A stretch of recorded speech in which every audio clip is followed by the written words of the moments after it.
네, 에너지경제연구원 2024년도 연구 성과 발표회 이제 두 번째 세션 곧바로 시작하도록 하겠습니다.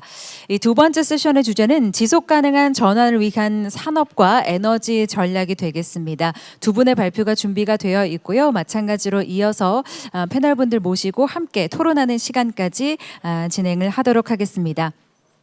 자, 그럼 먼저 첫 번째 발표해 주실 분을 여러분께 소개해 올리도록 하겠습니다. 첫 번째 발표는 산업부문 기후 이행 위험 공시 동향 및 대응 전략 연구를 주제로 발표해 주실 텐데요.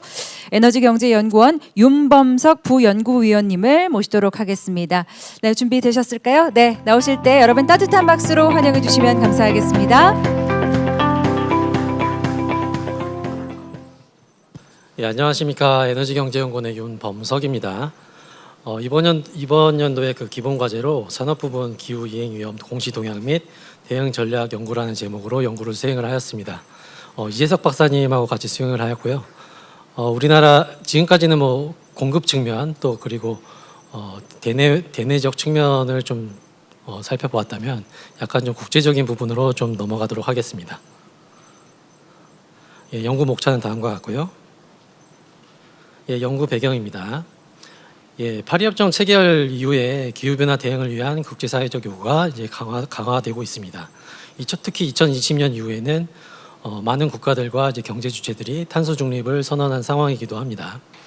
다만 이제 탄소 중립 및 탈탄소화 문제는 뭐 재원 요구도가 크다는 점 또는 뭐 경제 주체의 어떤 경쟁력 문제 같은 것들 그런 복잡한 문제들이 얽혀 있기 때문에 국제 협력적인 요소가 이제 강조되고 있다는 것도 사실입니다. 감축, 뭐 시장 및 산업 등 뭐 이렇게 다방면에 걸쳐서 국제적으로 온실가스 배출을 줄이기 위한 기후 관련 논의들이 지금 진행되고 있는 상황입니다.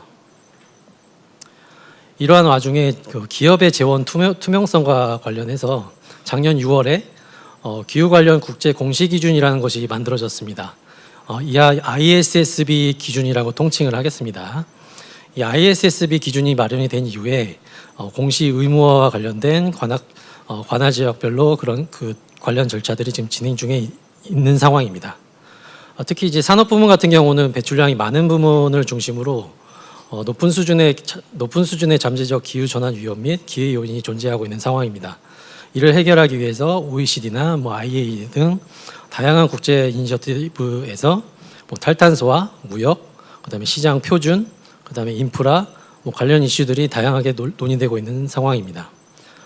본 연구는 산업 부분이 향후 이제 직면하게 될 어떤 잠재적 기후 전환 위험 요소를 식별을 하고 다가올 이제 공시를 준비함과 동시에 전환 위험 저감을 위한 대응 전략 수립에 기여하고자 수행이 되었습니다. 글로벌 기후 공시 기준 및 정책 동향입니다. 사실 기후 변화라는 개념은 그보다 상위에 있는 개념으로서 뭐 지속 가능성이라는 개념이 있는데 뭐 물, 뭐 생물 다양성 여러 가지 개념을 포괄을 하는 지속 가능성이라는 이슈들이 있습니다. 하지만 그 기후 관련된 이슈 같은 경우에는 기후 변화 영향과 관련해서 뭐 과학적 규명이 증가되고 있다든지 이를 기반으로 해서 실질적으로 기업의 어떤 재무적 영향으로 이어지고 있다든지 뭐 그런 사례들이 나타나게 되면서 기후 공시 필요성에 대한 국제사회적 인식이 뭐 증가하고 있는 상황입니다. G20의 지지 속에서 이렇게 설립이 된 그 금융안정위원회라는 그 기구가 있는데요. 이 FSB의 노력을 중심으로 기후 관련 정보들이 구조화되고 뭐 체계화되어 왔다라고 이해를 하시면 되고. 그 ISSB 기준을 만들었던 그 ISSB라는 기구도 기존에 있던 기후 공시와 관련된 여러 기후 공시 체계들을 통합함과 동시에 관련 기구들 간 협력을 강화하면서 표준화 및 비교 가능성이 강화되었다고 이해를 하시면 될 것 같습니다. 국제 기후 공시 기준인 ISSB 기준에 대해서 좀 살펴보도록 하겠습니다. 기후 공시의 어떤 용도라고 해야 될까? 뭐 그것을 한마디로 좀 정의를 하자면 그 투자나 이제 어떤 금융에 있어서 의사 결정을 할 때 중요한 고려 요소로 이게 활용될 것이다. 그에 대한 정보로 기후와 관련해서 향후에 또는 현재 또는 향후에 재무적 위험 요소 및 기업의 대응 역량 같은 정보들을 체계하여 이해관계자들한테 제공한다고 볼 수가 있겠습니다. 기본적으로 목표나 지표와 같은 정량적인 목표뿐만 아니라 기업이 어떻게 대응할 것인가, 그 다음에 향후 비전은 무엇인가, 이런 어떻게 할 것인가의 정보도 중요한 요소로 포함이 되기 때문에 기업 입장에서는 준비에 있어서 좀 부담이 있는 것도 사실입니다. 2018년도에 TCFD 권고안이라는 것이 만들어졌는데 이 TCFD 권고안에 대비해서 일부 항목의 경우 그 공시 내용이 추가되거나 구체화된 측면을 알 수 있습니다. 거버넌스 전략, 위험 관리, 지표 및 목표 등과 같은 핵심 요소 같은 것들은 기본 골격을 그대로 유지를 했지만 가치 사슬 정보를 요구를 한다든지 재무적 영향과 관련해서 양적 정보를 제공을 원칙으로 한다든지 그다음에 전환 계획 정보를 구체화한다든지 이런 부분들은 기존 대비 좀 강화되었다, 좀 구체화되었다라고 이해를 하시면 될 것 같습니다. 또 하나의 특징으로 동일 산업 내 비교를 위한 산업별 지표를 제공을 하고 있는데요. 이게 아직은 의무 적용은 아닙니다. 의무 적용은 아니지만 현재 63개 산업별 공시 주제 및 지표가 제시가 되고 있고 계속해서 세분화되고 구체화될 것으로 예상이 되기 때문에 이 산업별 지표는 계속해서 업데이트가 될 것으로 예상이 됩니다. 제도화 현황입니다. 현재까지는 그 TCFD 권고안에 기반해서 기업들이 스스로 공시를 하는 자발적 공시의 형태로 진행되어 왔습니다. TCFD 권고안의 경우에는 현재 100여 개국, 약 5천여 개 기업들이 지금 참여 중에 있고 우리나라 같은 경우에도 한 100에서 130개 기업들이 현재 참여하고 있는 것으로 알고 있습니다. ISSB 기준이 마련된 이후에는 법적 제도화 노력이 확대되고 있는 상황인데요. 이후 같은 경우에는 2025년 일단 내년이죠. 내년에 기업들이 실질적으로 이제 공시를 해야 되는데 관련된 법안은 이미 발효가 된 상황입니다. 현재 그 30개 관할 지역 55개 국가 정도가 ISSB 기준에 기반하여 공시 제도를 도입하려고 추진 중에 있습니다. 한 가지 또 눈여겨봐야 될 것은 올해 캅 29에서 기후 재원과 관련된 큰 결정이 있었죠. 그 기후 재원을 이제 기업 수준으로 이렇게 어떻게 배분할 것인가 이와 관련해서 기후 재원 확보를 위해서 기후 공시를 개도국들도 긍정적으로 이렇게 도입하고자 한다. 이 점도 주목해서 봐야 될 부분 중에 하나입니다. 대부분 대형 상장 기업을 시작으로 적용 대상을 확대하는 안을 제시를 하고 있고 2025년에서 2027년 사이를 최초 보고 연도로 제시를 하고 있는 상황입니다. 다음은 산업 탈탄소화 규범화 방향입니다. 산업 부분 같은 경우에는 전 세계 배출량의 약 4분의 1 정도의 규모이고요. 철강, 시멘트, 석유화학 제품이 이제 전체의 70%를 차지하고 있는 상황입니다. 수요 측면에 대해서 좀 더 자세히 살펴보면 2050년까지 원자재 수요가 높은 수준으로 유지될 것으로 전망이 되는데 이를 좀 더 구체적으로 살펴보면 선진국들의 수요는 조금 계속적으로 감소가 되는데 개도국들의 수요가 크게 증가를 할 것 같다. 결론적으로 산업 부문 탈탄소화를 위해서 대규모 공적 및 민간 재원 투자가 요구되고 있는 상황이고 특히 많은 국가들이 개도국 시장을 주목하고 있는 상황입니다. 기후클럽 그리고 IPF 청정경제협정 그다음에 OECD에 있는 여러 가지 포럼들을 토대로 해서 주요 다자 협의체 논의 동향을 살펴보았습니다. 기후위기 대응 파리협정 이행 측면에서 현재 그 저배출 제품이 무엇인가, 그 저배출 제품 기술이 무엇인가 이런 정의뿐만이 아니라 이를 토대로 해서 수요를 촉진을 하고 시장을 확대를 하기 위한 협력 규범이 논의 중에 있습니다. 물론 이제 개도국들도 포함이 되기 때문에 포용적으로 진행되고 있긴 하지만 기본적으로 시장 자체가 우리나라 시장 같은 경우는 규모가 좀 작기 때문에 좀 규모가 큰 시장 중심으로 좀 논의가 좀 이끌어가는 좀 어려움이 있다는 측면도 좀 있습니다. 특히 이제 현황 2번과 관련해서 화석연료 중심의 재원 흐름을 좀 변화시키기 위해서 탈탄소 프로젝트들이 이제 진행이 될 것인데 여기에 어떻게 하면 민간 재원을 동원할 것인가 그에 대한 수단으로 기후 공시라든지 분류 체계 같은 것들이 논의되고 있는 상황입니다. 아까 말씀드렸다시피 산업 탈탄소화 문제는 우리나라만의 문제가 아니고 국제사회적으로도 좀 골치 아픈 문제이기 때문에 어떻게 하면 저배출 소재나 제품에 대한 시장을 창출할 수 있을까? 이거에 대한 고민을 하고 있고 그에 대한 어떤 기술적 기반으로 제품에 해당되는 배출량 집약도와 관련된 논의에 집중을 하고 있는 사실입니다. 관련해서 산정 방법론이라든지 좀 더 나아가서 탄소 발자국과 관련된 표준 이런 것에 논의가 집중되고 있는 상황입니다. 향후 2, 3년 정도 후에는 아마 국내적으로도 크게 좀 이슈가 되지 않을까 좀 생각을 하고 있습니다. EU 같은 경우에는 시장, 공시, 금융 측면에서 높은 수준의 탄소 중립 정책을 추진 중에 있습니다. 추진되는 이런 정책을 바탕으로 관련 국제 규범에 직간접적으로 영향을 미치고 있기 때문에 이에 대해서 좀 더 자세히 좀 살펴보았습니다. 시장 측면에서는 탄소 국경 조정이라든지 에코 디자인법이라든지 공급망 배출량과 관련해서 이를 관리하기 위한 법적 기반이 이미 마련이 되었거나 마련 중에 있습니다. 현재는 그 세부적인 산정 방법론까지 지금 만들고 있는 단계고 이것이 가이던스 형태로 조만간 1년이나 2년 내에 나올 것으로 예상이 되고 있습니다.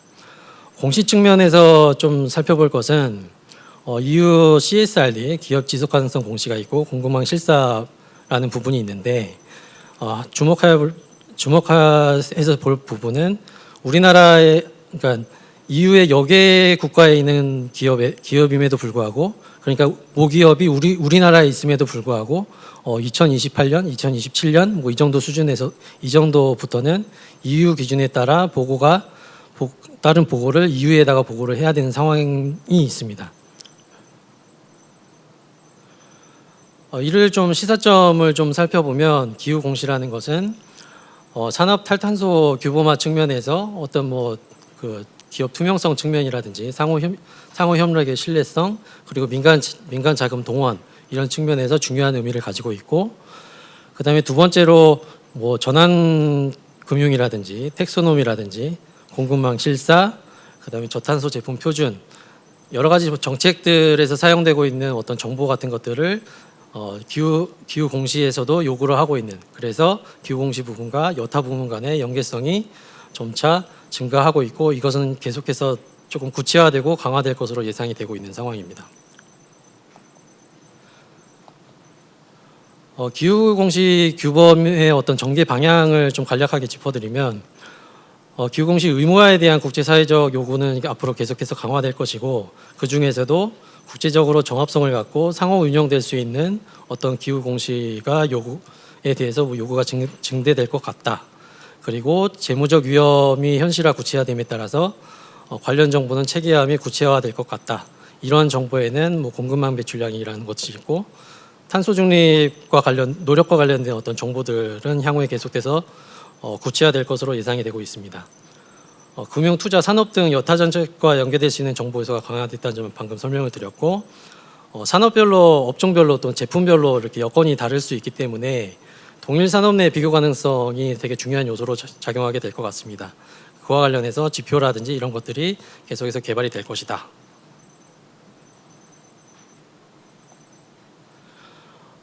이에 대한 좀 함의를 좀 간략하게 살펴보면 공시기준 표준화 및 통합이 이루어지고 있고 그다음에 공시제도를 도입하는 국가들이 이렇게 늘어나고 있고 이런 것들은 국내 기업의 어떤 해외 재원의 활용이라든지 접근성 측면에서 중요한 의미를 가질 수밖에 없을 것 같습니다.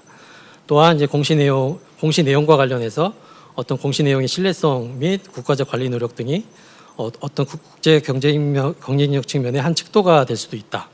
그런 부분을 좀 말씀을 드리고 싶고 그다음에 가치사슬 전반으로 관리 범위가 확대되고 있는데 이것은 협력 기업이 속해 있는 관할 지역 예를 들어서 EU에서 이행하고 있는 어떤 온실가스 감축이라든지 투자 관련된 정책들이 이제 관련 공급망에 있는 국내 기업들에 대한 영향력이 직간접적으로 전해질 것 같다라는 부분을 좀 말씀을 드리고 싶습니다.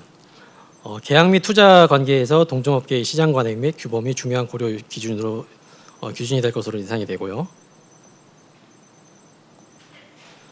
이 부분은 좀 시간 관계상 넘어가도록 하고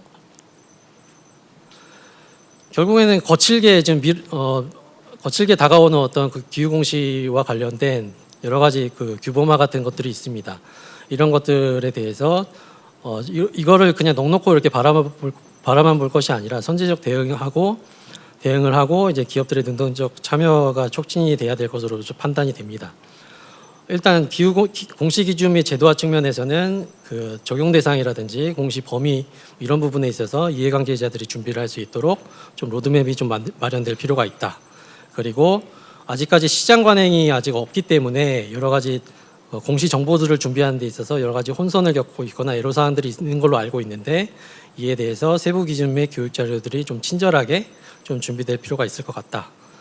그리고 이제 재무 공시와 조금 다르다는 점이 약간 좀 불확실한 정보, 예측 및 전망과 같은 불확실한 정보를 공시를 해야 되기 때문에 이것이 좀 틀렸을 때 뭐 좀 법적 책임에 대한 우려가 좀 있는 것이 사실인데 이에 대해서 일정 부분 좀 그 책임을 좀 유예할 수 있는 기준, 그리고 가치 사슬 범위로 이제 관리 범위가 확장되기 때문에 결국에는 가치 사슬에 있는 모든 기업들이 조금 다 같이 전사적으로 대응해야 되는 측면이 있기 때문에 공시 비대상 기업들에 대해서 어떤 그 참여를 위한 어떤 정책적 연계성, 인센티브들이 좀 강화되어야 되겠다라는 부분이고, 그다음으로 이제 중요한 부분은 그다음에 데이터 공유입니다. 결국에는 일단 1차적으로는 기업들이 편리하게 사용할 수 있도록 LCI/DB 같은 것들을 구축을 해서 공급망 배출량을 산정하는데 조금 어려움이 없을 편리하게 사용할 수 있도록 하는 것이 중요하겠지만,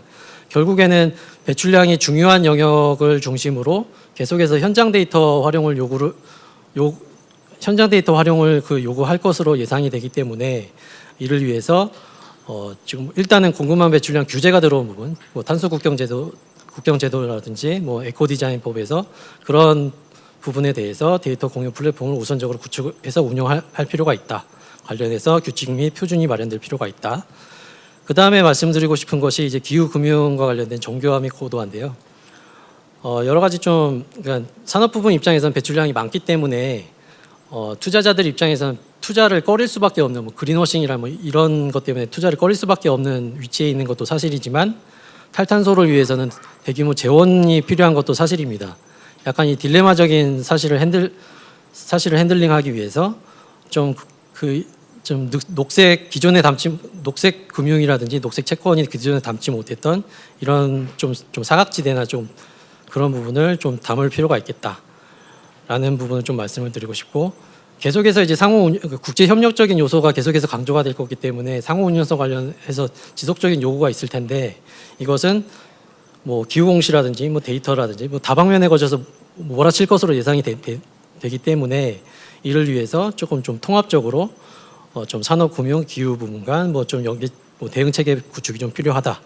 그다음에 영향력은 전환 위험과 관련해서 영향력이 무시할 수 없을 정도로 이렇게 있을 것으로 예상되지만, 어떤 그 대응 역량의 측면에서 한계가 있는 중소기업들의 입장에서 조금 더 친절하고 조금 더 세밀하게 EU의 그 중소기업 구제법이라고 있고 있습니다. 이런 것처럼 뭐 대금 결제 지연이라든지 뭐 이런 부분까지 좀 고려를 해서 조금 대응 체계 좀 마련이 세밀하게 좀 들어가야 될 부분이 있겠다라는 점을 말씀을 드리겠습니다.